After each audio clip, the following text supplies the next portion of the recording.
Exatamente, eu estou aqui de olho, né, sobre as falas que estão acontecendo em tempo real, 11 horas e 46 minutos. Agora o ministro Fernando Haddad está se pronunciando, ele disse que vivemos um período muito longo de baixíssimo crescimento e baixo planejamento. Ele falou que o Brasil se vê muito prisioneiro no curto prazo, temos que sair desta armadilha.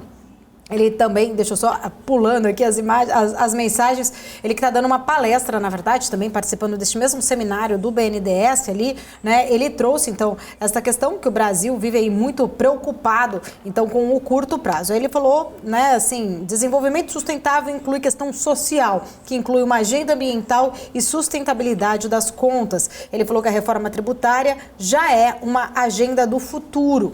Então, o Fernando Haddad, que está participando deste evento, deste seminário do BNDES, também trazendo aí a visão dele em relação à preocupação, né, dele em relação ao Brasil viver um imediatismo ali, procurando exatamente questões num curto prazo, se vendo prisioneiro, né, destas pressões no curto prazo, que precisamos sair desta armadilha. Voltando ainda para a fala do presidente Lula, né? Lula que tem falado ali, já falou bastante sobre toda a questão do arcabouço fiscal, trouxe vários pontos ali da visão dele, principalmente em relação à Eletrobras, que a gente já viu aí caindo logo depois do papel. Ele falou o seguinte, né? Acho que aqui um ponto importante é sobre os empresários brasileiros. Ele falou o seguinte: não temos mais empresários como Antônio Hermínio de Moraes, Cláudio Bartella e José Alencar. Como pode, né, estarmos passando na indústria automobilística o que estamos passando neste momento? Agora, fiquei surpreso com as férias coletivas das montadoras.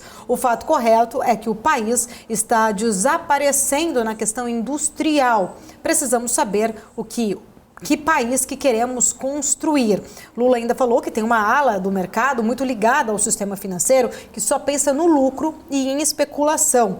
Qual a explicação que as pessoas dão sobre o tombo do Credit Suisse? E que salvou aí, né, ele, e quem salvou ele coloca aqui, 7% do PIB suíço. Há um ano atrás, qualquer executivo deste banco falava como se fosse o mais importante. Quebrou, como quebraram os bancos americanos. Lula ainda disse que precisa discutir também o papel dos bancos. Eles vão emprestar dinheiro para o setor produtivo. Hoje, eles querem viver só da taxa de juros. Os bancos não emprestam dinheiro para os empresários e estão tão nervosos com o BNDES. Coloquei mercadante lá porque o BNDES tem que voltar a emprestar para os empresários. Quero que estes bancos tenham lucro, mas uma parte deste lucro precisa ser investido. Lula ainda falou, nem montamos ainda a diretoria e o conselho da Petrobras, porque tem uma lei de estatais que impede. Acho uma vergonha como este país foi tratado, como Paulo Guedes tratou este país. Ele ainda falou, como sou um cara que tem sorte, você vê que todas as hidrelétricas estão lotadas hoje, falando sobre as represas cheias, né? Então, terminando, né? Aí ele traz ainda um outro ponto, falou, não sou de levar má notícia para casa, minha obsessão é trabalhar em cima de coisas boas. Quero chamar a indústria automobilística para conversar. O que está acontecendo com vocês? Indagou então o presidente Lula. Quero recuperar a boa relação com a América do Sul, quero trabalhar com a ideia de que o Brasil, né, se o Brasil crescer, outros países também vão crescer.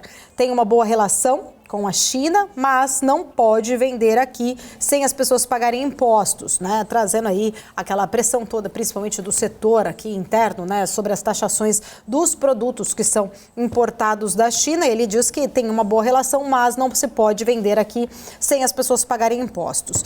Então tá aí, falas, né, do Lula. Ele diz que na próxima reunião do G20 ele vai discutir esta questão das fake news. Vamos discutir internamente, temos que envolver a internet para todo mundo, temos que envolver a internet para todo mundo debater.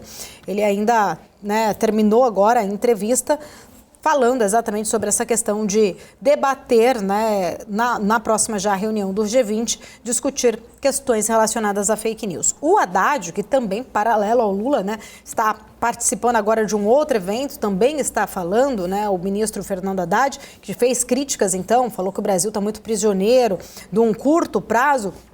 Ele falou o seguinte agora, tá? Fernando Haddad diz que espera que este curto prazo se encerre com o novo arcabouço fiscal que vai substituir, então, o atual. Ele ainda falou que a taxa de juros no Brasil está mais que elevada, né? Fernando Haddad, que então ainda está discursando neste momento. A gente está aqui acompanhando, trazendo todas as aspas em tempo real para você que está ligadinho aqui na BMC News. Deixa eu voltar aqui com o Alex para a gente repercutir um pouco mais. Alex, queria entender um pouquinho, né, como que você interpreta estas falas agora, então, do presidente Lula. Depois a gente fala um pouquinho de Haddad. Inadmissível. Acho que seria a única palavra que eu poderia falar. Acho que tudo que não podia acontecer, assim, o que a gente sabia que podia acontecer, mas que não pode acontecer, e que o Lula, ele parece aquele aluno realmente que não aprendeu, né, o que foi ensinado, e realmente aquele aluno bagunceiro, né, que só quer fazer a ruaça e não quer realmente, de fato, aprender o que precisa ser feito. Então, acho que é uma grande questão seria nesse ponto, como o Lula mesmo disse, acho que tudo que ele falou foi uma grande aberração, né? Acho que não tem nada que pode tirar de lição disso, mas será que realmente o mercado está precificando? Acho que a minha grande pergunta é essa, Paula, por que o mercado não coloca isso no preço? Essa que é a minha grande pergunta. E muita gente fala assim, quando eu falo no preço, eu digo nos juros, né, no próprio Ibovespa. Mas muita gente questionando os juros a 13,75, né, a Selic a 13,75. Está aí a explicação. A maior explicação da Selic a 13,75 está aí. Né? Mas a questão do arcabouço. Será que o arcabouço...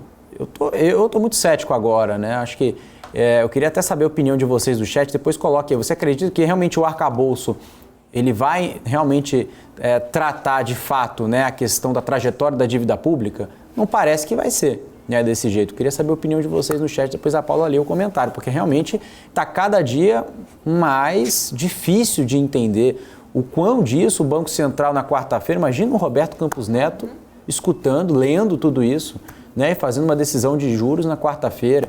Né? Como que o mercado, eu estava até vendo o Bank of America, né, colocando corte de juros no terceiro trimestre desse ano, né? Os gestores, a pesquisa, né? O survey do Bank of America, a pesquisa foi feita que vai ter corte de juros no terceiro trimestre. Como que vai ter corte de juros desse jeito, pessoal? Não tem como, né? Não tem fiscal que aguente isso, e os juros vão ter que ficar mais alto por mais tempo, e a Bolsa vai sofrer ainda mais. Mesmo que não caia mais, vai ficar nesse patamar, né, de curto prazo, até que o Lula realmente tenha o Haddad fale. Alguém tem que falar para ele, Paulo, né? O Haddad, alguém tem que falar para ele, para com isso.